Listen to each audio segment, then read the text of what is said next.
Cette centrale électrique est nourrie par un volcan. Au sens propre, la chaleur qui fait tourner ces turbines vient d'une chambre magmatique située entre 5 et 10 km sous vos pieds, soit entre 3 et 6 miles vers le bas. De la lave liquide sous vos bottes, il n'y en a pas, rassurez-vous.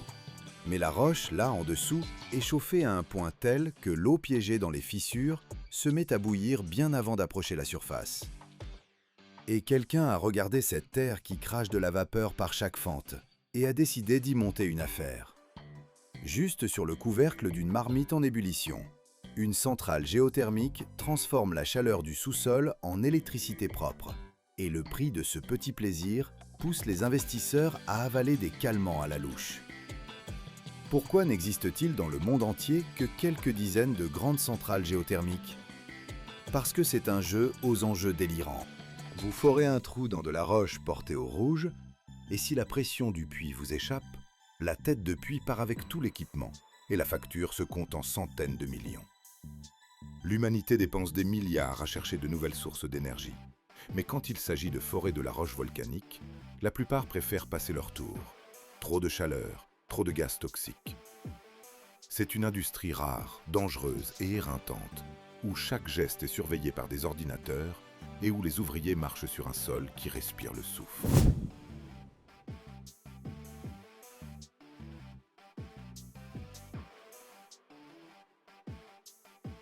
Et la première chose qui brise le joli rêve d'une technologie verte facile, c'est le forage. Les ingénieurs doivent percer un puits dans du granit et du basalte massif jusqu'à environ 3000 mètres de profondeur, presque 10 000 pieds. 3 km vers le bas, à travers une roche d'une dureté redoutable, où la température grimpe jusqu'à 250 degrés Celsius, environ 500 degrés Fahrenheit. Un trépan ne survit pas longtemps là-dedans. La roche volcanique est si abrasive qu'elle le dévore en quelques dizaines d'heures de travail. Et chaque remplacement oblige à remonter toute la colonne de tige jusqu'à la surface, puis à la redescendre.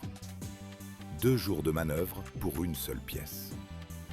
Et malgré tout, on continue d'y aller, en dépensant des millions en trépans spéciaux et en appareils de forage lourds qui tournent sans interruption pendant des semaines. Et si les géologues ratent la zone fracturée où circule l'eau chaude? Il ne vous reste qu'un trou vide, très profond et très cher. Le vrai conflit se cache dans la nature même de ce qui jaillit de ce trou. Beaucoup imaginent que le sous-sol renvoie une eau pure et brûlante. En réalité, c'est un cocktail infernal. Vapeur, saumure, sulfure d'hydrogène, arsenic, acide borique et silice dissoute. Ce mélange file dans les conduites sous une pression proche de 10 bars, presque 150 livres par pouce carré, et accélère jusqu'à 40 ou 50 mètres par seconde. Autrement dit, près de 200 km à l'heure, environ 120 miles à l'heure, dans un tuyau de l'épaisseur d'un homme. Le sifflement est tel que même avec une protection auditive professionnelle, vos tympans essaient de se réfugier plus profond dans le crâne. Le risque principal, c'est que cette soupe chimique est capable de ronger de l'intérieur la paroi d'acier la plus épaisse. Elle agit comme un papier de verre interne qui lime le métal sans relâche. C'est pourquoi les conduites sont fabriquées avec plusieurs millimètres d'épaisseur en plus, uniquement pour la corrosion. Et pourquoi les points les plus agressifs passent au titane et aux alliages de nickel. Sinon, le site se transforme vite en succursale de l'enfer, douche bouillante comprise.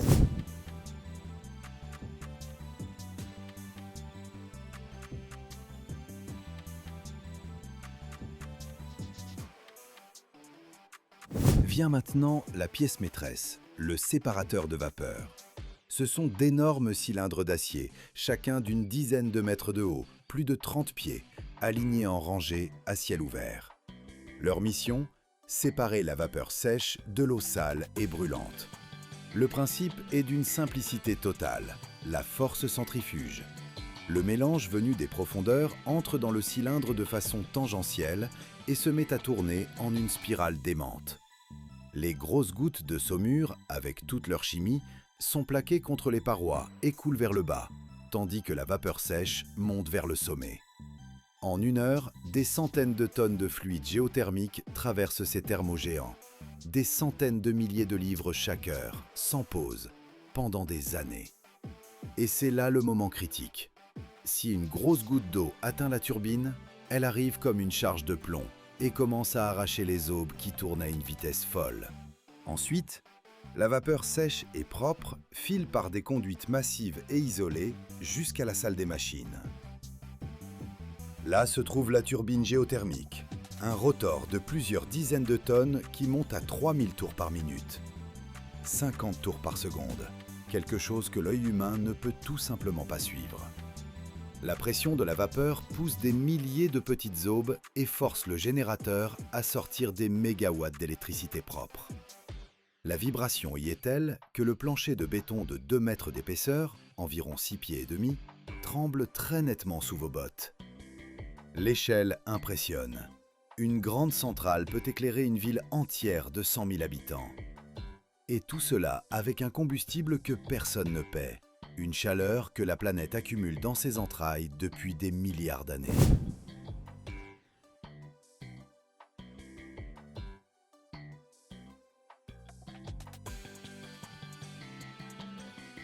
Mais aussitôt entre en scène la physique dure et l'ironie des décisions humaines. Une fois que la vapeur a donné son énergie à la turbine, impossible de la relâcher simplement dans le ciel. D'abord, parce qu'elle traîne encore des gaz toxiques. Ensuite, parce que l'eau doit repartir dans le sous-sol. Sinon, le réservoir s'assèche et la centrale se tue elle-même en quelques années. La vapeur part donc vers un condenseur et la chaleur restante est évacuée par les tours de refroidissement. Attention, dans la plupart des cas, ce ne sont pas ces gigantesques cheminées de béton en forme de sablier que tout le monde associe au nucléaire, mais de longues rangées de cellules équipées de ventilateurs énormes, hautes de quelques dizaines de mètres, même si à Larderello, en Italie, on trouve encore des tours en béton classique.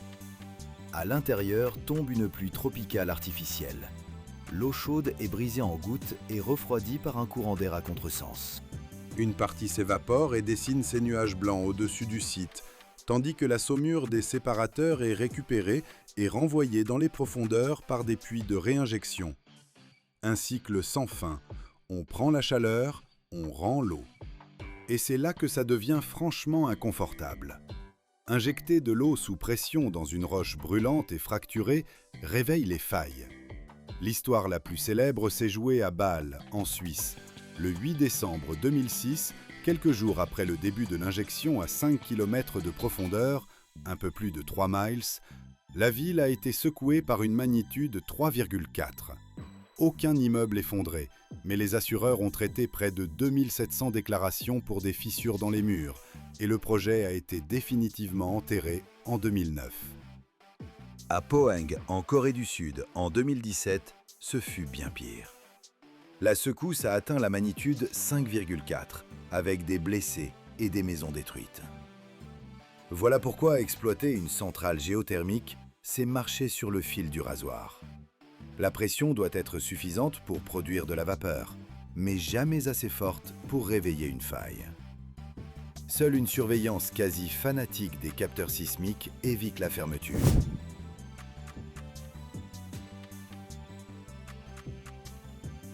Le coût d'entretien de tout ce système est tout simplement astronomique. À cause de la quantité de sels et de silice contenus dans l'eau souterraine, les surfaces internes des équipements se couvrent en permanence d'une croûte dure. Exactement ce qui arrive à la bouilloire de votre cuisine, mais à l'échelle de milliers de tonnes, et la couche peut gagner plusieurs millimètres par mois. De quoi étrangler une conduite en une seule saison. La centrale doit régulièrement arrêter des lignes entières, y envoyer des solutions chimiques agressives ou alléger mécaniquement ses dépôts. C'est un travail lourd, sale et toxique. Les hommes entrent en combinaison intégrale et masque parce qu'en espace confiné, la concentration de sulfure d'hydrogène dépasse toutes les normes admises et qu'à forte dose, ce gaz supprime l'odorat avant même que vous compreniez que vous respirez un poison. La moindre négligence est le métal pourri, transformant un investissement de plusieurs millions en tas de ferraille rouillée. Voilà pourquoi la géothermie est l'avenir, mais un avenir réservé aux pays assis pile sur les points chauds de la planète. En Islande, le sous-sol fournit près d'un tiers de toute l'électricité du pays et chauffe la quasi-totalité des maisons. La plus grande puissance géothermique installée au monde est américaine, presque 4 gigawatts, concentrés surtout en Californie.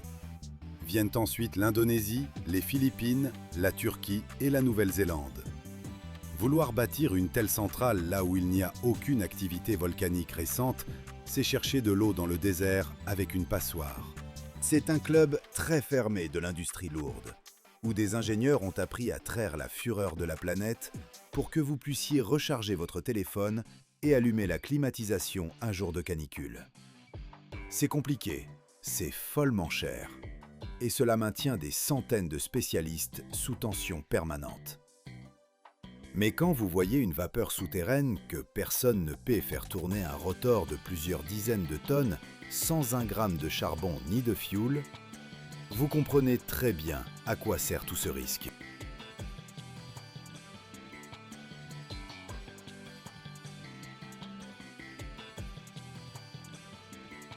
Pour construire ça, les hommes ont dû faire couler un fleuve entier à l'envers. Ça sonne comme une idiotie absolue, un truc qui va contre les lois de la physique et contre le bon sens. Mais des milliards de tonnes d'eau se sont vraiment mises à couler dans l'autre sens, juste parce qu'un groupe d'ingénieurs en a décidé ainsi. Un barrage hydroélectrique, ce n'est pas simplement un énorme mur de béton qu'on plante au milieu de l'eau en espérant qu'il retienne quelque chose. C'est la façon la plus chère, la plus dangereuse et la plus absurde, du point de vue de la nature sauvage, d'obtenir de l'électricité propre, où chaque erreur coûte la vie de villes entières en aval. Dans le monde, il n'y a qu'une poignée d'entreprises capables de réussir un tel tour de force.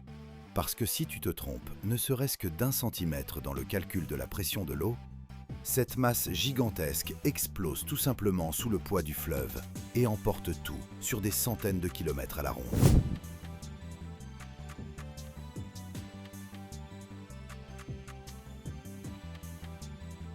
Le grand paradoxe d'un méga-barrage, c'est qu'on ne peut pas le construire dans l'eau. Tu ne peux pas juste amener des toupies de béton, les vider dans le courant et espérer que ça prenne. Le fleuve emportera tes millions de dollars avant même que tu aies eu le temps de signer la première facture de chantier. C'est pour ça que la construction commence par un truc incroyable. Il faut d'abord supprimer le fleuve sur ce tronçon. Les ingénieurs font sauter les rochers autour à l'explosif et percent des tunnels colossaux dans des montagnes de granit. Ces trous dans la roche doivent faire des kilomètres de long et être aussi larges qu'une autoroute à plusieurs voies. C'est seulement après ça qu'on balance dans le fleuve d'énormes blocs de pierre et qu'on coupe complètement le lit naturel. L'eau, qui coulait ici depuis des milliers d'années, se cogne d'un coup contre un mur et se retrouve obligée de faire un détour par de sombres labyrinthes souterrains. Quand l'ancien lit s'assèche, il reste au fond de la boue des milliers de tonnes de vases et des rochers à nu. Et c'est là que commence le véritable enfer pour les constructeurs. Bâtir une hydroélectrique, c'est une guerre contre le temps et contre la pression. Pour que le mur supporte le poids de la retenue, il faut littéralement le visser à la planète. Les ouvriers nettoient le fond jusqu'à la roche-mère solide, en lavant chaque miette d'argile. Parce que s'il reste sous le béton ne serait-ce qu'un peu de boue, l'eau trouvera cette fissure, minera les fondations et toute la structure s'effondrera.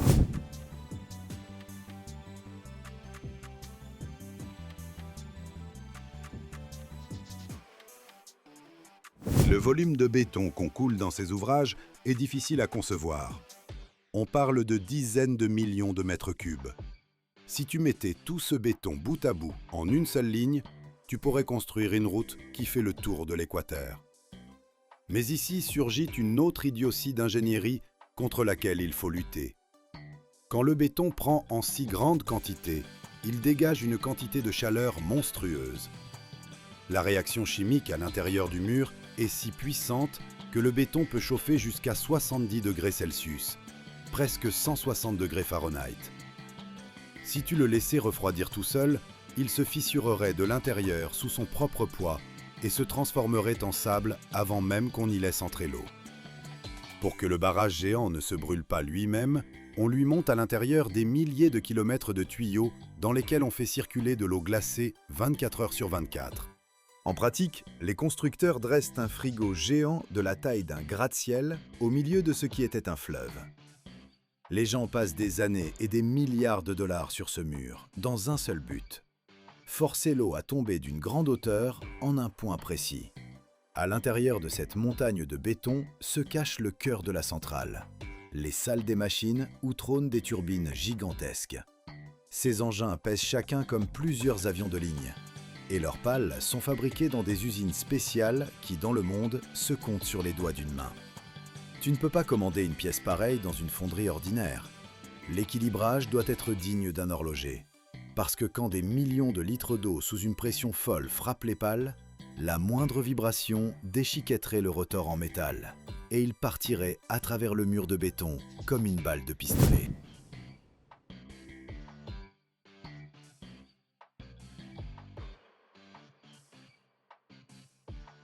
Le principe de fonctionnement est ici on ne peut plus simple, presque primitif, mais poussé à une échelle de folie. L'eau de la retenue tombe par des tunnels spéciaux, pousse les pales de la turbine, qui se met à tourner à une vitesse démente et entraîne le générateur qui produit le courant. Plus le mur est haut, plus la pression est forte, et plus les villes reçoivent d'énergie.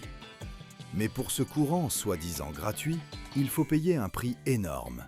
Un prix qu'on ne met souvent pas dans le devis. Quand tu coupes un grand fleuve, la vie en amont change pour toujours. L'eau se met à inonder des milliers de kilomètres carrés de terre. Sous l'eau disparaissent des forêts, des champs, des villages et parfois même des villes historiques entières. Les ingénieurs doivent reloger des centaines de milliers de personnes, tout simplement parce que leurs maisons vont devenir le fond d'une nouvelle mer artificielle. La végétation qui se retrouve immergée commence à pourrir et dégage des tonnes de méthane.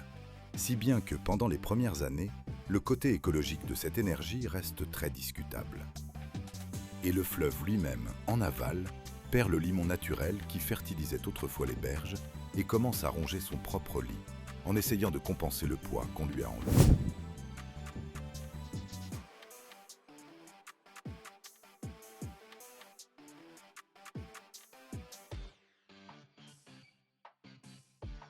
Un art d'ingénierie à part, c'est l'évacuateur de crues. Quand arrivent les crues de printemps ou les pluies interminables, la retenue déborde. Si l'eau monte au-dessus du bord du barrage et commence à passer par-dessus, l'ouvrage sera détruit en quelques heures. L'eau va tout simplement éroder la base de l'autre côté, et des milliards de tonnes se déchaîneront. Pour éviter ça, on construit des canaux géants qui ressemblent à des tremplins de saut à ski, sauf qu'au lieu de gens, ce sont des milliers de tonnes d'eau par seconde qui en jaillissent. Ce jet est propulsé dans l'air sur des dizaines de mètres, plus de 100 pieds, pour que l'énergie de l'eau qui tombe se dissipe contre l'air et contre l'eau en aval, au lieu de fracasser les fondations en béton de la centrale.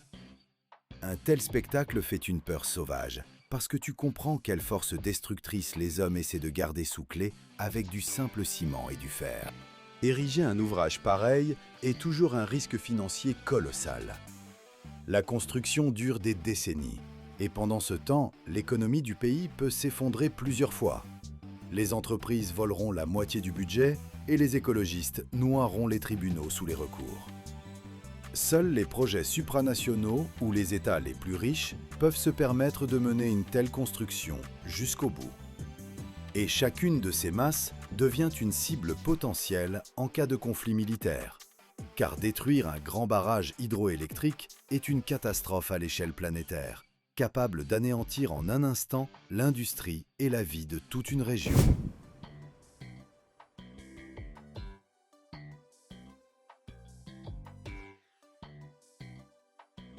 Quand la construction est enfin terminée, les ingénieurs font le dernier geste, le plus délicat de tous. Ils ferment les tunnels souterrains par lesquels le fleuve faisait son détour et forcent l'eau à monter devant le mur tout juste dressé. C'est un processus qui peut durer des mois, voire des années. L'eau remplit peu à peu la gorge gigantesque et crée une pression colossale sur chaque centimètre carré de béton. Les capteurs à l'intérieur du mur enregistrent les moindres oscillations et déplacements, car sous un tel poids, même la roche la plus solide commence à fléchir un peu. Et alors, Quand la retenue est pleine et que les turbines démarrent à pleine puissance, les gens reçoivent des millions de kilowatts d'énergie relativement bon marché. Mais ce mur reste là pour toujours, comme un monument éternel à l'arrogance humaine. La centrale exige une surveillance 24 heures sur 24, des dépenses d'entretien qui se chiffrent en millions et des réparations permanentes.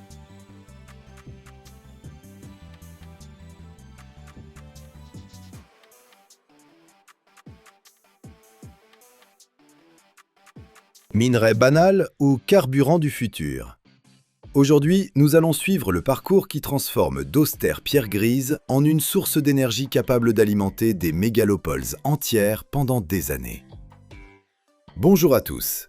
Aujourd'hui, je vous ai entraîné dans l'une des installations les plus fermées et les plus technologiques qu'il m'ait été donné de voir. Ici, on n'aime pas le bruit superflu. Mais aujourd'hui, on nous a permis de jeter un œil dans les coulisses de la fabrication des barres d'uranium pour les centrales nucléaires. Vous avez sans doute vu ces trucs au cinéma.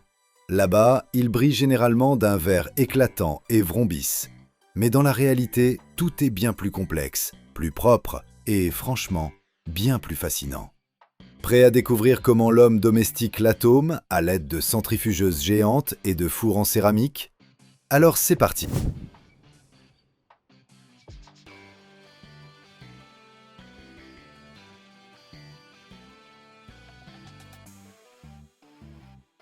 Tout commence bien loin de ces halls aseptisés, en profondeur sous terre ou dans des carrières à ciel ouvert. Le minerai d'uranium, à première vue, n'a vraiment rien d'impressionnant. C'est juste une roche gris-brun qui fait à peine tiquer. Un peu plus fort le compteur Geiger qu'un vulgaire granit. Pour que vous mesuriez à quel point nous sommes dispendieux à ce stade, pour obtenir un seul kilogramme de combustible, il faut extraire et traiter des milliers de kilogrammes de cette roche. Le minerai part d'abord vers l'usine d'enrichissement, où il est broyé dans des meules géantes jusqu'à se transformer en sable fin. C'est un processus si poussiéreux et si bruyant qu'on se croirait à l'intérieur d'un aspirateur en marche de la hauteur d'un immeuble de 5 étages. Ensuite, ce sable est arrosé d'acide sulfurique. Oui, ça paraît violent, mais c'est le seul moyen d'arracher l'uranium à la pierre. Au final, on obtient un concentré que le monde entier appelle le Yellow Cake.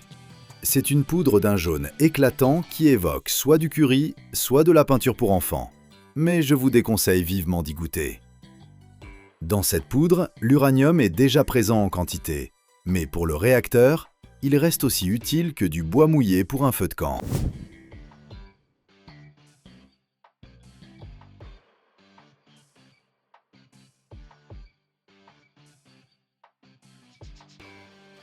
Ensuite commence le véritable drame chimique. Cette poudre jaune doit être transformée en gaz. Oui, nous allons enrichir le gaz. C'est ce qu'on appelle l'hexafluorure d'uranium. À température ambiante, ce sont des cristaux blancs. Mais il suffit de les chauffer un peu et ils deviennent volatiles. Pourquoi tant de complications? Parce que ce n'est qu'à l'état gazeux que nous pouvons séparer les isotopes. Vous voyez, voilà le truc. Dans la nature, il existe deux types principaux d'uranium. L'un est paresseux et stable, l'uranium-238, qui représente près de 100% du minerai. L'autre, c'est ce fameux pile électrique 235, celui dont nous avons besoin pour la réaction.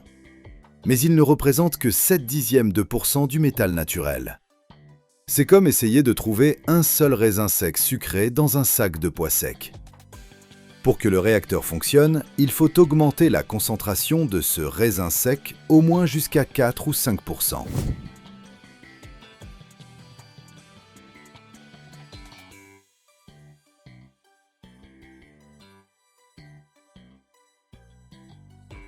Et c'est ici que nous pénétrons au cœur de l'usine, la salle de séparation des isotopes. Des milliers, des dizaines de milliers de colonnes argentées s'y dressent. Ce sont des centrifugeuses, si fines et si hautes qu'elles évoquent d'immenses aiguilles. Chacune de ces colonnes tourne sur son axe à plus de 1500 tours par seconde. Pensez-y un instant. Si votre machine à laver décidait de tourner à cette vitesse, elle filerait en orbite martienne en traversant le plafond de votre salle de bain. À l'intérieur de ces colonnes, le gaz est propulsé avec une telle force que les atomes les plus lourds d'uranium paresseux sont projetés contre les parois, tandis que les atomes légers dont nous avons besoin se concentrent au centre. Un travail d'une précision extraordinaire. Le gaz traverse des milliers de ces machines successivement, s'enrichissant goutte à goutte, peu à peu. D'immenses cascades où la moindre erreur de pression, fût-elle d'une fraction de %, peut paralyser tout l'atelier.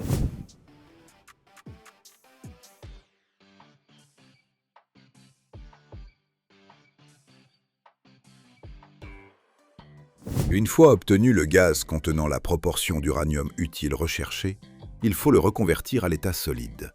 Mais cette fois, on ne fabrique pas une poudre, on produit du dioxyde d'uranium. Ce sont de minuscules granules noirs qui ressemblent à un café moulu haut de gamme. Cette poudre est versée dans des presses spéciales qui, sous une pression colossale, façonnent de petits cylindres. On les appelle pastilles de combustible. Chacune mesure environ 9 mm de diamètre pour un peu plus d'1 cm de hauteur. Ces pastilles sont ensuite cuites dans des fours spéciaux à plus de 1700 degrés Celsius. Cela les rend solides comme de la céramique. Et là, accrochez-vous, l'énergie contenue dans une seule de ces minuscules pastilles, pesant à peine 7 ou 8 grammes, équivaut à celle produite par la combustion de 800 kg de charbon, ou 600 litres de pétrole, ou 40 000 mètres cubes de gaz. Une petite pilule peut éclairer votre appartement pendant plusieurs années. C'est proprement hallucinant quand on se tient devant un plateau qui en contient des milliers.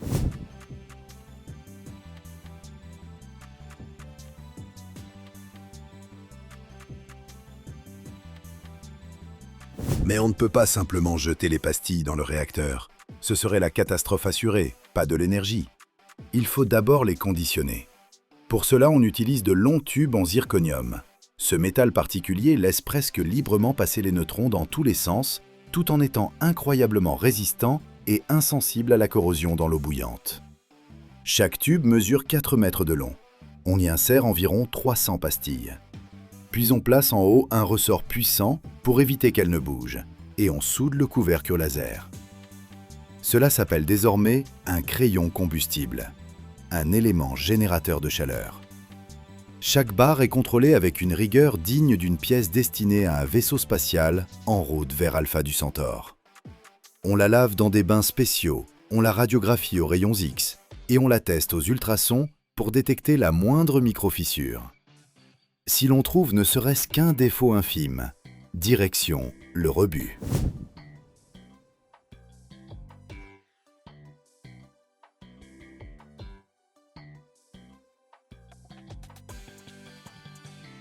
Ensuite, ces crayons sont assemblés en grandes structures hexagonales.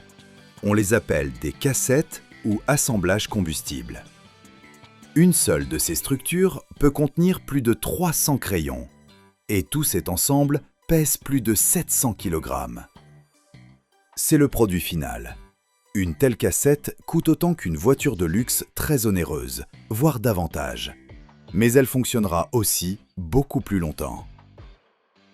Chaque assemblage possède son passeport, son numéro de série et un historique de fabrication rigoureux. Impossible d'égarer un tel objet dans un entrepôt.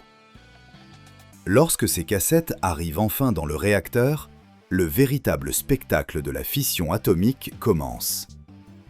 Elle dégage de la chaleur, chauffe l'eau se transforme en vapeur et la vapeur fait tourner une turbine. Aucune fumée, aucune suie. Seulement l'énergie pure de la physique. Chaque cassette peut fonctionner dans le réacteur de 4 à 6 ans. Après cela, on la retire, on la laisse refroidir dans des piscines spéciales et on l'envoie au retraitement ou à l'entreposage. D'ailleurs, l'uranium peut être réutilisé. C'est comme le recyclage des bouteilles en plastique, mais à une échelle bien plus impressionnante.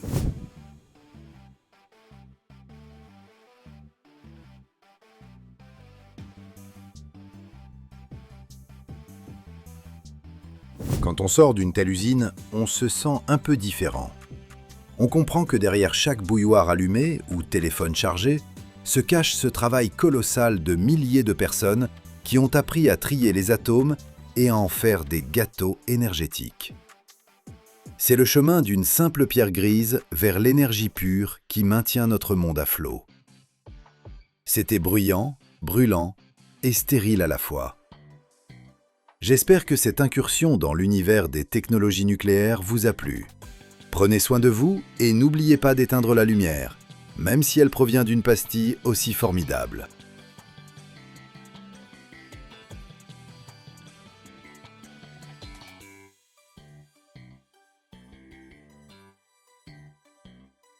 Cette machine alimente toute une ville. Me voilà devant les grilles de fer de l'usine. Et déjà, je ressens cette conscience qui m'envahit. Derrière ces murs, on fabrique des machines qui fournissent littéralement l'électricité à des millions de gens. Aujourd'hui, nous visitons une usine de transformateurs de puissance. Des gros, des très gros.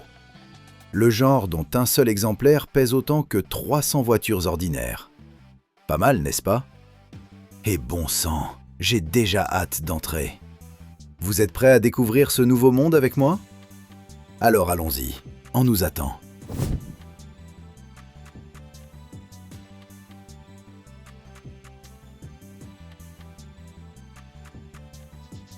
Avant d'entrer, quelques mots sur ce qu'est un transformateur de puissance et pourquoi il est indispensable. Toute l'électricité qui arrive chez vous a parcouru un long chemin. La centrale produit du courant à une tension relativement basse, puis un transformateur l'élève à, disons, 330 000 volts. Et c'est à cette tension que l'énergie voyage sur des centaines de kilomètres de câbles. Car plus la tension est élevée, plus les pertes sont faibles. Près de la ville, un autre transformateur abaisse cette tension à un niveau adapté au réseau et aux besoins domestiques. Sans cette chaîne, rien. Ni lumière, ni café, ni téléphone chargé. J'entre dans l'usine, et ce qui frappe d'emblée, ce sont les dimensions de l'atelier. Le plafond culmine à quelques 25 mètres, la largeur de la travée, près de 70 mètres. Et partout, des ponts roulants, car ici, littéralement, rien ne se soulève à la main. Le poids des pièces commence à quelques tonnes et finit dans les centaines. On me dit que le plus gros transformateur fabriqué ici pesait 420 tonnes en état de remplissage. J'essaie de saisir ce chiffre et n'y parviens pas.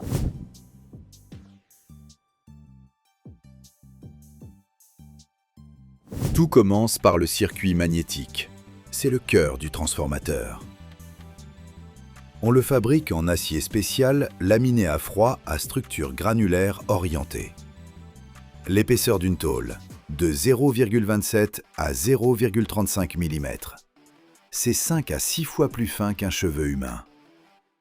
Les tôles sont découpées sur des lignes spécialisées et chacune est obligatoirement recouverte d'une fine couche de vernis isolant.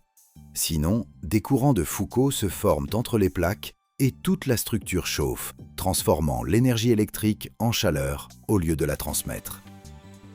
Ensuite, ces tôles sont empilées en paquets, l'une sur l'autre avec un décalage de quelques centimètres pour que les joints ne coïncident pas.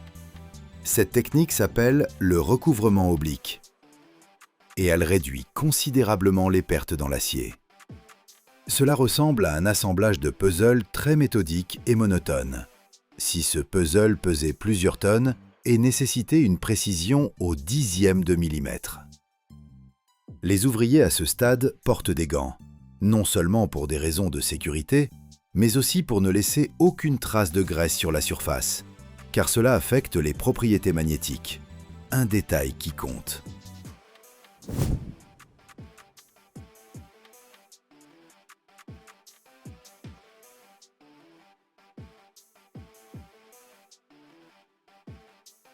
Le circuit magnétique achevé est serré par des tiges de compression et immédiatement vérifié. On mesure la géométrie. L'écart ne doit pas dépasser 2 mm par mètre de hauteur. Vient ensuite l'essai préliminaire à vide. On applique une tension réduite au circuit magnétique et l'on mesure le courant de magnétisation ainsi que les pertes. Si les valeurs sortent de la tolérance, on cherche la cause et l'on recommence. Personne n'a envie de découvrir un problème après l'installation dans un poste situé à 300 km de l'usine. Les enroulements, prochaine grande étape, est sans doute la plus laborieuse. C'est ici que l'on bobine le fil de cuivre ou d'aluminium, et selon le niveau de tension, il peut être très différent. Pour l'enroulement basse tension, un fil rectangulaire épais d'une section parfois de 200 ou 300 mm². Pour l'enroulement haute tension, un fil plus fin, mais l'isolation est sérieuse. Chaque couche d'enroulement est recouverte de papier ou d'un ruban isolant spécial, et l'épaisseur totale de l'isolation entre les enroulements peut atteindre plusieurs dizaines de millimètres.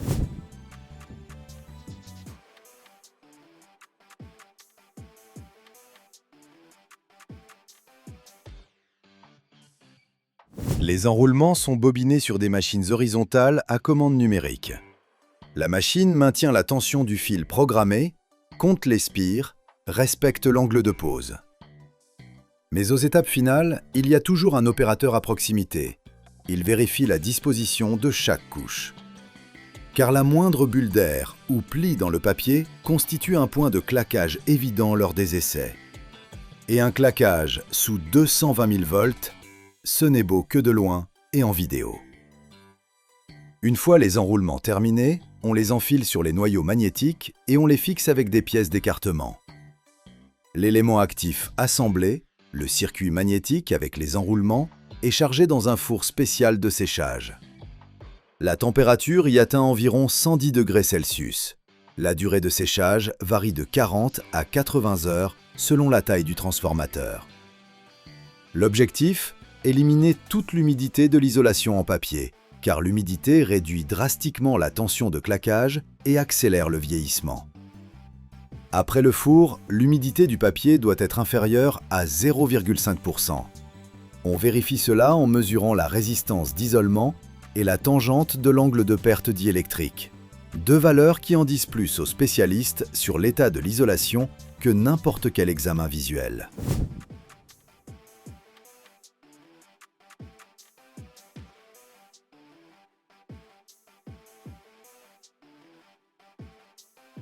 Parallèlement au séchage, on prépare la cuve.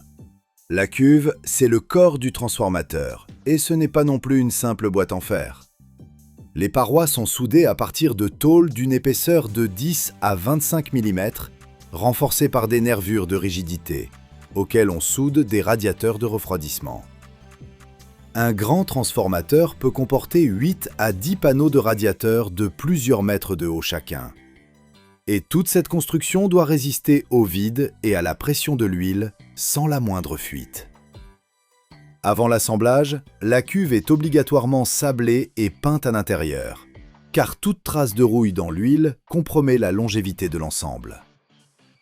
Après séchage, les éléments actifs sont descendus dans la cuve, à nouveau à l'aide d'un pont roulant. Et l'on commence à remplir d'huile de transformateur. L'huile remplit ici deux fonctions simultanées, le refroidissement et l'isolation supplémentaire. Le remplissage s'effectue sous vide, car même les microbules d'air dans l'huile constituent autant de points de décharge. Le processus de remplissage d'un grand transformateur prend 12 à 16 heures. Le volume d'huile peut atteindre 30 à 50 000 litres. Pour donner une idée de l'échelle, c'est comme remplir 4 à 5 piscines de taille moyenne.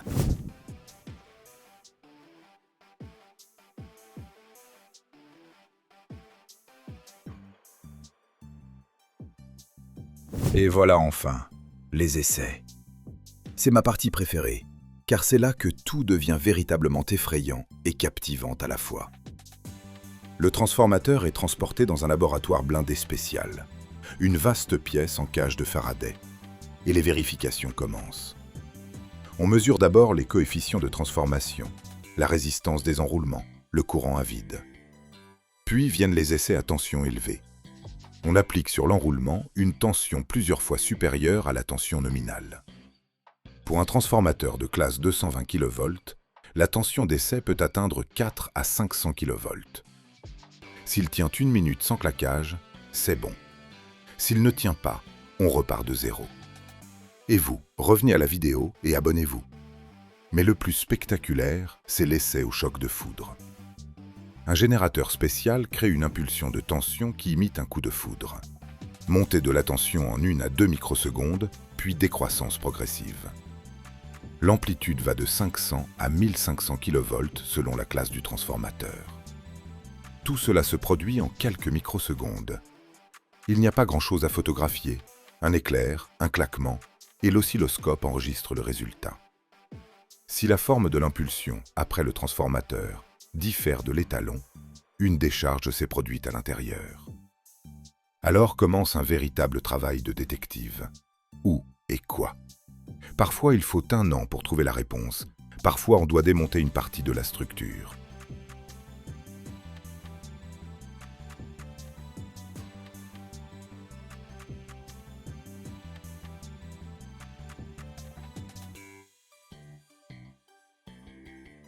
Cet objet pèse plusieurs tonnes. Il fonctionne sans interruption, pendant des décennies. Et vous n'y avez jamais consacré une seule seconde de réflexion. Pourtant, à cet instant même, il pompe l'eau dans votre ville, ou du pétrole quelque part sous terre, ou de la boue sur un chantier. La pompe industrielle, c'est le cœur de l'infrastructure, qui bat là où l'homme est rentré chez lui depuis longtemps. Mais comment la fabrique-t-on au juste? Par où commence ce monstre?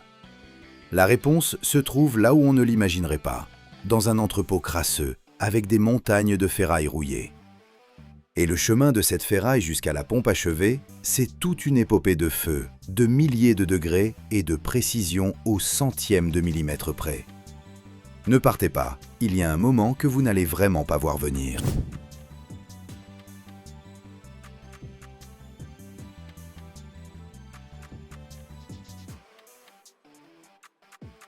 Tout commence non pas dans un atelier rutilant, mais dans un entrepôt immense et légèrement rouillé où s'amoncellent des montagnes de métal. Le matériau principal de nos futurs cœurs, la fonte. Pas n'importe laquelle, une fonte spéciale, à haute résistance. Elle arrive ici sous forme de lingots massifs et lourds qui attendent leur renaissance dans le feu. À côté reposent des ferrailles, vieilles pièces, restes de coulées antérieures. Tout cela constitue la matière première. Une grue géante équipée d'un énorme électroaimant semblable à une soucoupe volante s'abat dans un fracas sur ce tas, saisit plusieurs tonnes de métal et les emporte vers la gueule de notre premier monstre, le four à induction. Préparez-vous maintenant à la fournaise. Le four à induction est essentiellement un creuset géant entouré de puissantes bobines de cuivre. Lorsque la grue y déverse des tonnes de métal froid et que l'opérateur enclenche le courant, il se produit quelque chose d'incroyable. Un champ électromagnétique intense traverse le métal et commence à le chauffer de l'intérieur. Sans flamme, sans fumée, le métal se met à vibrer, à rougir, et en 1 heure ou 2, toute cette masse se transforme en un lac bouillonnant et aveuglant de fonte liquide à plus de 1400 degrés Celsius. Dans ce bain de fusion, tel un chef cuisinier, on ajoute des épices, des éléments d'alliage, pour lui conférer la résistance et la résistance à la corrosion requise.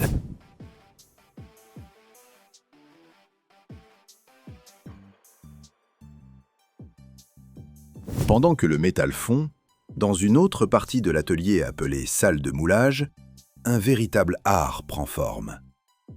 C'est ici que l'on crée le négatif de notre future pompe. La base, un sable spécial, extrêmement fin, mélangé à des résines. On commence par fabriquer en bois ou en plastique un modèle exact de la pièce de pompe, par exemple son corps massif en forme d'escargot. Ce modèle est ensuite recouvert de sable dans de grandes caisses métalliques appelées châssis de moulage. Le sable est soigneusement tassé jusqu'à durcir comme de la pierre, épousant fidèlement chaque courbe du modèle. Le moule est alors démonté, le modèle retiré, et il nous reste une cavité à l'intérieur du bloc de sable. L'empreinte parfaite de notre pièce. C'est un travail d'une minutie incroyable, car la qualité de ce moule détermine la précision de la future coulée.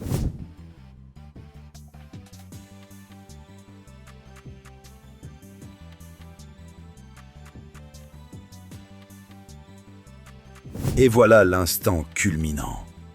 Une gigantesque poche, remplie de milliers de kilos de feu liquide aveuglant, s'approche lentement de notre moule de sable. Les fondeurs, vêtus de combinaisons réfractaires argentées qui évoquent des scaphandres, inclinent prudemment la poche et un puissant torrent de métal en fusion s'écoule par un orifice spécial du moule appelé système de coulée. Le spectacle est envoûtant. Un fleuve de soleil emplit les ténèbres du moule, grésille, projette des gerbes d'étincelles. Il faut couler vite et uniformément pour éviter que des bulles d'air ne se forment à l'intérieur. Une fois le moule rempli, on le laisse refroidir. Et ce ne sont pas des heures, mais des jours. Cette masse énorme de métal enfouie dans le sable doit refroidir très lentement afin d'éviter les tensions internes.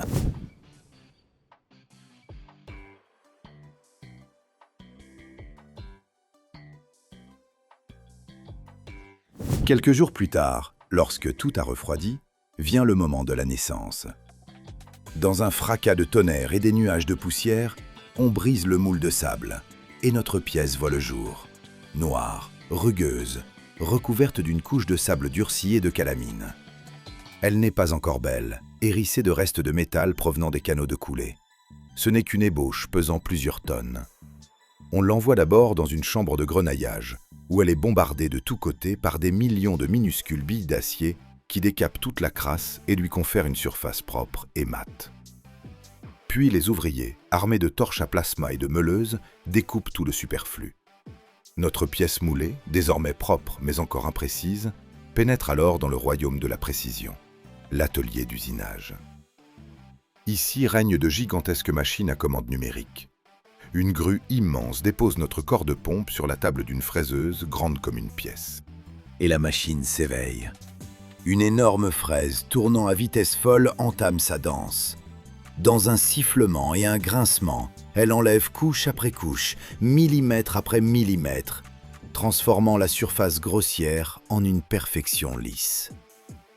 Elle taille les logements de roulement, les brides pour les tuyaux, les trous de fixation, tout avec une précision au centième de millimètre près. C'est comme le travail d'un sculpteur, sauf qu'au lieu d'un ciseau, c'est une fraise, et au lieu du marbre, plusieurs tonnes de fonte. Pendant que le corps s'usine sur d'autres machines, on tourne dans de l'acier inoxydable ou du bronze la pièce maîtresse de la pompe, la roue à aube ou impulseur. C'est une pièce complexe aux pales incurvées, dont la forme est calculée avec une précision aérodynamique. C'est elle qui mettra le liquide en rotation et créera la pression.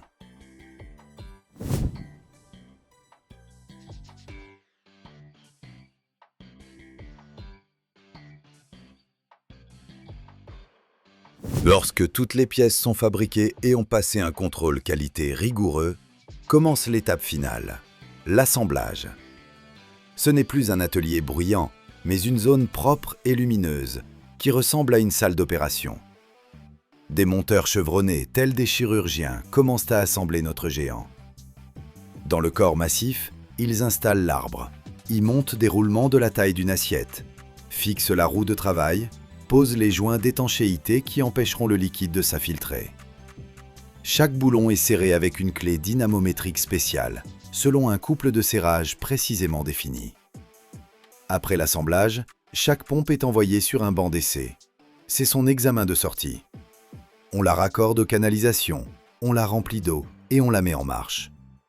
Des dizaines de capteurs enregistrent pendant plusieurs heures tous les paramètres. Pression, débit, vibration, température d'éroulement. Ce n'est que si tous les indicateurs correspondent parfaitement au calcul que la pompe obtient son certificat de qualité. Et le certificat de qualité de cette chaîne, ce sont vos abonnements. Alors appuyez sur le bouton s'abonner et restons en contact.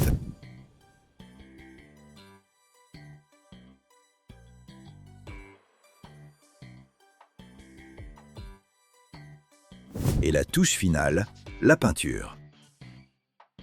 Une fois prêt et testé, le moteur pompe reçoit plusieurs couches d'une robuste peinture époxy.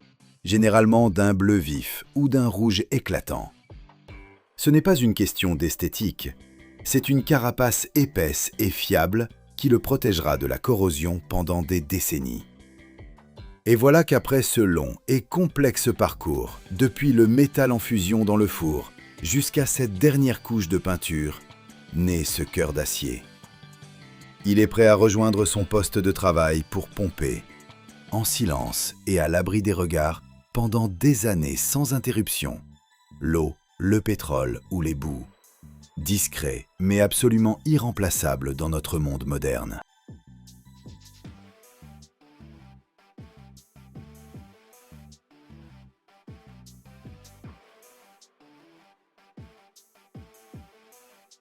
Ce gigantesque bloc d'acier pèse plus de 160 tonnes et sa fabrication a nécessité 8 mois de travail ininterrompu. Des centaines de milliers de litres d'eau, sous une pression phénoménale, traversent chaque seconde la roue de cette turbine hydraulique. Sa réalisation est un parcours qui va du métal en fusion, coulé dans un moule, jusqu'à un fraisage d'orfèvre précis au millimètre près. Aujourd'hui, nous allons découvrir comment naissent ces géants qui éclairent des villes entières.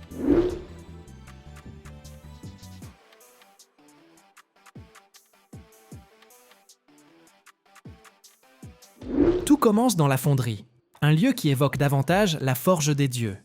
Pour créer une roue destinée aux plus grandes centrales hydroélectriques du monde, il faut faire fondre simultanément une quantité prodigieuse d'acier.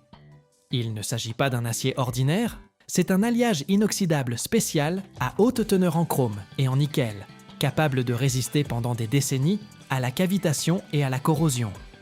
Le processus de coulée constitue un moment critique. Dans un moule gigantesque, fabriqué à partir d'un mélange spécial de sable et de résine, on verse le métal liquide dont la température dépasse 1500 degrés Celsius. Imaginez la scène. Plusieurs énormes poches se penchent simultanément et une rivière de feu vient remplir le moule. Mais le plus délicat reste le refroidissement. Une pièce aussi massive ne peut tout simplement pas refroidir en une nuit. Pour éviter les fissures internes et les tensions dans le métal, la roue repose dans son moule pendant plusieurs semaines. C'est un processus lent et contrôlé, où chaque degré compte. Lorsqu'on brise enfin le moule, nous découvrons une ébauche brute et sombre, qui ne ressemble que de loin au futur chef-d'œuvre d'ingénierie.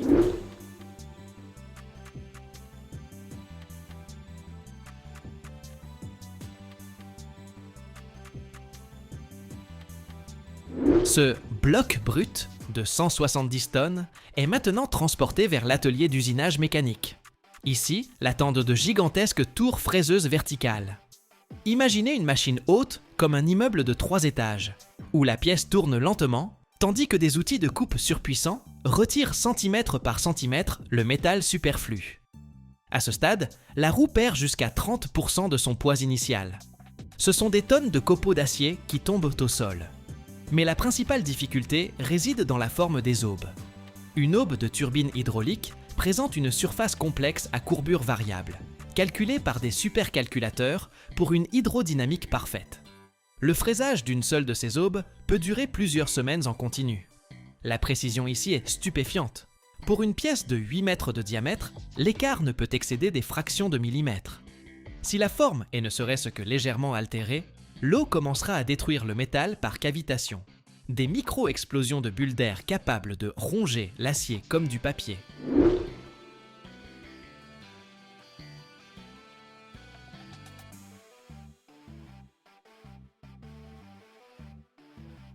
Une fois que la machine a terminé le gros œuvre, vient l'heure du travail manuel. Oui, vous ne rêvez pas. Même à l'ère des robots, la finition finale de ces géants se fait à la main. Des maîtres polisseurs, équipés de masques respiratoires et de combinaisons de protection, passent des semaines à polir la surface des aubes. Ce n'est pas une question d'esthétique. Plus la surface sera lisse, plus la résistance à l'eau sera faible, et plus le rendement de la turbine sera élevé. Une roue parfaite doit briller comme un miroir. Chaque cordon de soudure, chaque micro-fissure est minutieusement contrôlé par ultrasons et rayons X. La moindre porosité à l'intérieur de la coulée pourrait mener à la catastrophe, lorsque la roue se mettra à tourner à 75 tours par minute sous la pression d'une colonne d'eau de 200 mètres de haut. La dernière étape à l'usine, et sans doute la plus cruciale, c'est l'équilibrage. La roue pèse 150 tonnes. Si un côté est ne serait-ce qu'un kilogramme plus lourd que l'autre, la rotation générera des vibrations qui pulvériseront littéralement le barrage de béton.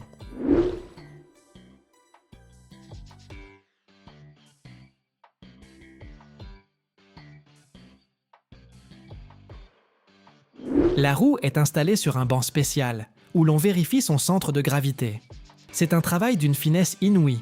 Les ingénieurs calculent où retirer encore quelques grammes de métal, ou, au contraire, ajouter des masses d'équilibrage. Une fois l'équilibrage terminé, ce géant peut se mettre à tourner littéralement d'une simple poussée de la main. C'est la magie de la physique et du calcul de précision. Lorsque ce titan d'acier quitte enfin l'atelier de polissage final, étincelant par la surface miroir de ses aubes, les ingénieurs font face à un défi qui, par sa complexité, n'a rien à envier à la fabrication elle-même. Vous pourriez penser que le plus dur est derrière eux, mais en réalité, la véritable aventure ne fait que commencer. L'acheminement de la roue mobile vers la centrale hydroélectrique est un cauchemar logistique et, en même temps, un spectacle extraordinaire. Car il s'agit d'un objet dont le diamètre atteint 10 mètres.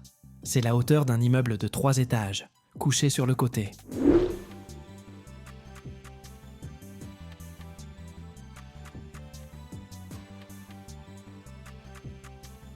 Aucun wagon ferroviaire standard ne peut accueillir une telle pièce. Aucun pont ordinaire sur une route ne possède un passage assez haut pour que ce géant puisse le franchir. Cet objet est si large qu'il occupe 3, voire 4 voies de circulation à la fois, rendant son transport sur les routes publiques pratiquement impossible sans une préparation logistique colossale. C'est pourquoi le chemin vers le cœur énergétique du pays commence généralement par la voie d'eau. D'immenses grues portuaires, capables de soulever des centaines de tonnes, déposent délicatement la roue sur le pont d'une barge spécialisée. C'est le moyen le plus sûr et le plus fiable pour acheminer de tels chargements.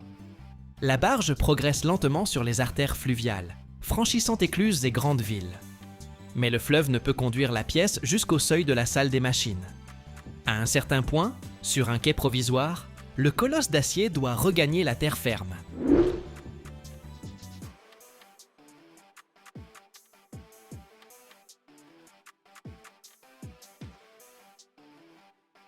L'attend ici un transporteur modulaire multi-essieux, une merveille d'ingénierie, montée sur des centaines de roues, chacune contrôlée individuellement. Cet engin avance à l'allure d'un piéton, environ 5 km/h, et autour de lui se déploie une véritable opération spéciale. En tête du convoi marchent des équipes de monteurs. Ils démontent provisoirement les panneaux de signalisation gênant le passage, soulèvent ou carrément coupent et retirent les lignes électriques, pour éviter que la structure de 10 mètres de haut n'accroche les câbles sous haute tension. Par endroits, il faut même élargir la chaussée ou renforcer les ponts avec des supports d'acier provisoires, car 160 tonnes de poids concentré peuvent tout simplement écraser l'asphalte ordinaire. Chaque mètre du trajet est calculé à la seconde et au millimètre près. Ce voyage peut durer des semaines, attirant des foules de badauds le long des routes, car ce n'est pas tous les jours qu'on voit glisser devant sa palissade un morceau de la future histoire énergétique.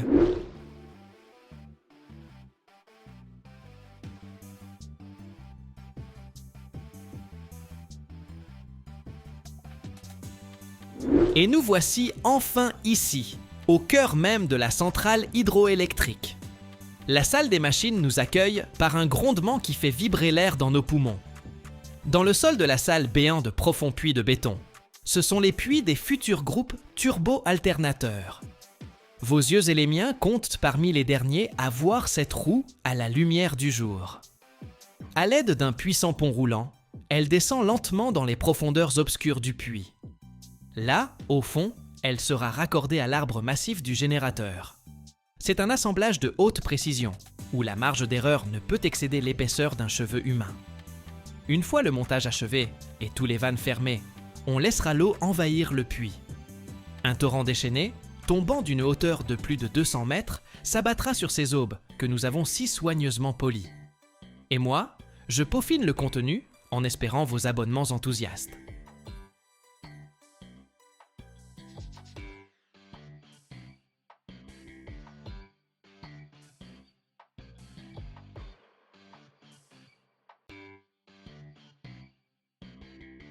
Avez-vous déjà vu forger les muscles d'acier de la planète? Aujourd'hui, nous sommes à Bilbao, dans l'usine légendaire Vicine Cadenas.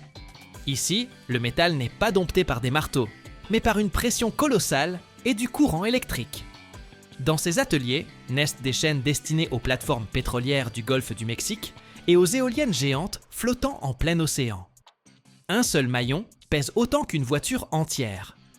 Je vais vous montrer comment l'acier incandescent de 20 cm de diamètre devient aussi malléable que de la pâte à modeler. Attachez vos ceintures, nous entrons dans une véritable forge des dieux.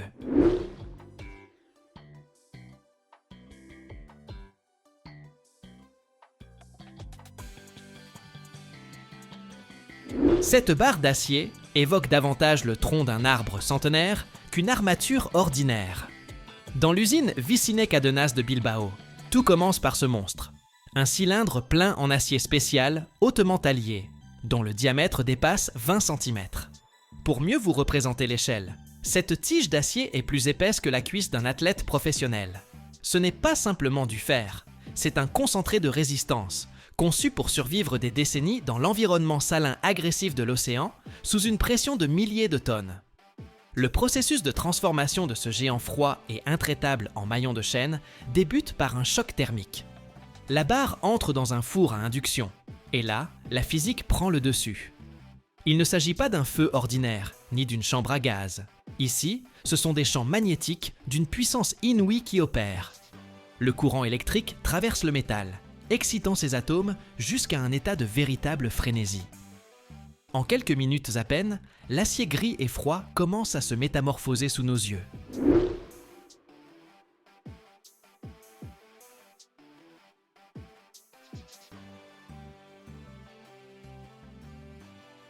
D'abord, la surface vire au bordeaux terne, comme si le métal s'emplissait de colère.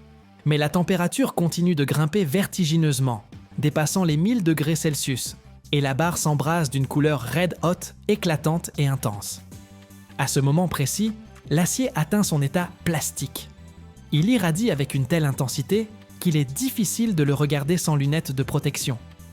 On dirait qu'un petit soleil furieux est emprisonné à l'intérieur du métal. Mais cette couleur flamboyante est trompeuse. Bien que l'acier devienne malléable et prêt à être plié, il ne perd rien de sa masse colossale. Chacune de ces sections incandescentes pèse des centaines de kilos, et sa température est si élevée qu'elle peut instantanément vaporiser toute humidité dans un rayon de plusieurs mètres.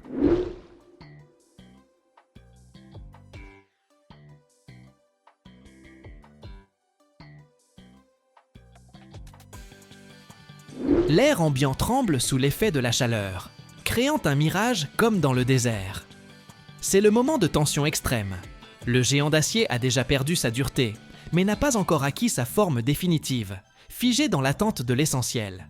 L'intervention des manipulateurs hydrauliques géants qui forceront cette masse incandescente à se plier à la volonté des ingénieurs.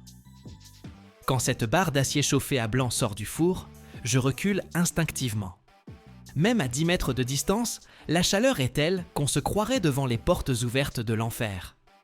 Mais la véritable magie commence lorsque la presse hydraulique entre en jeu. Les opérateurs appellent ces pinces massives des doigts. Et quand on les voit à l'œuvre, on comprend pourquoi. Ces membres de fer saisissent une barre épaisse comme un tronc d'arbre, avec la même assurance que nous saisissons un crayon.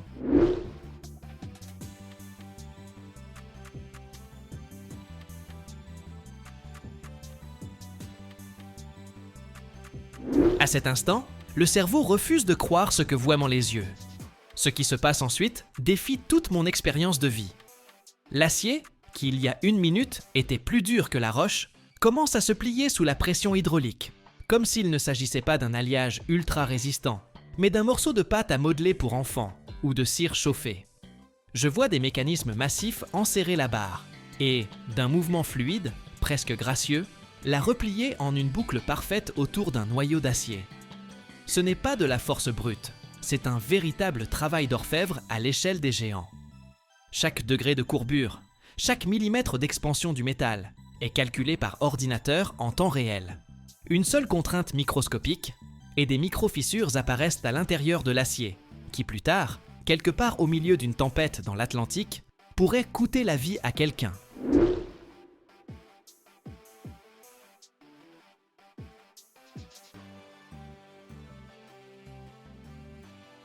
Lorsque la machine achève le cintrage, vous vous retrouvez face à un maillon qui n'est pas encore assemblé en chaîne, mais qui impressionne déjà par sa masse.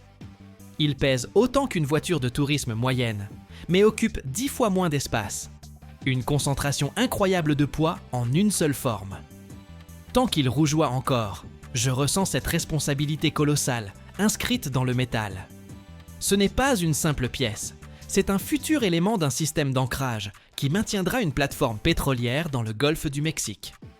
Il devra monter la garde pendant 30 ans, résistant aux assauts des vagues océaniques et à la pression de millions de tonnes d'eau sans le moindre droit à l'erreur.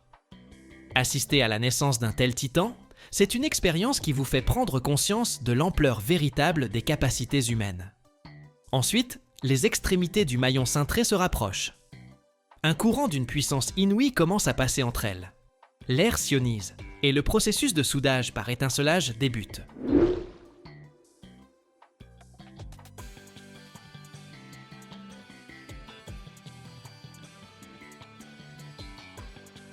D'abord surgit un léger frémissement, puis une explosion de lumière.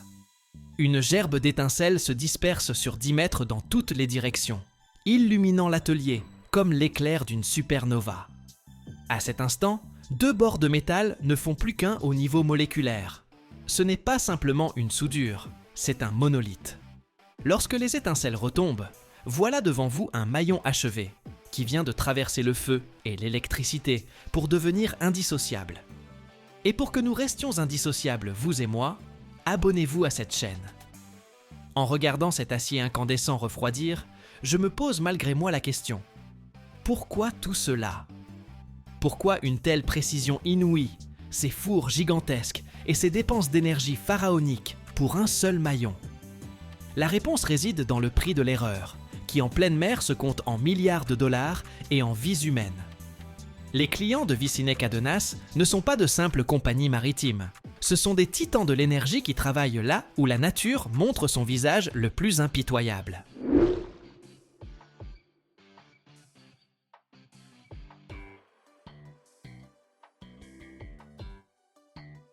Lorsqu'une nouvelle chaîne, trempée à Bilbao, est chargée à bord d'un navire, elle entame un long voyage à travers l'Atlantique, cap direct sur le golfe du Mexique.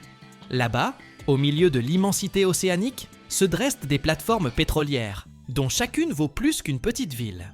Et la seule chose qui empêche ces colosses de se transformer en épaves incontrôlables lors d'un ouragan de catégorie 5, c'est précisément cet acier espagnol. J'essaie d'imaginer cet instant.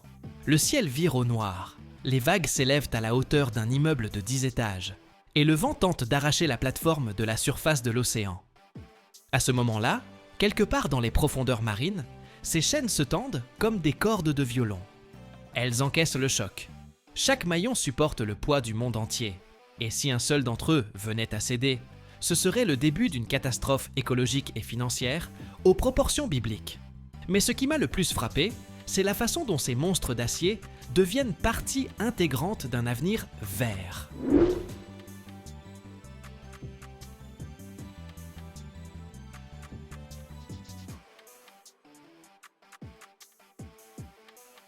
Nous avons l'habitude d'associer l'industrie lourde au passé, mais ici, à Bilbao, j'ai vu les fondations d'une révolution énergétique. La nouvelle génération d'éoliennes flottantes constitue de véritables prouesses d'ingénierie. Ces turbines géantes, hautes comme des gratte-ciel, ne sont pas ancrées au fond marin. Elles dérivent en pleine mer, là où le vent est le plus puissant. Elles se balancent au gré des vagues, telles d'immenses bouées, tout en restant positionnées à quelques centimètres près. Et ce sont précisément ces anneaux d'acier, forgés ici même, dans la forge des dieux, qui les maintiennent en place.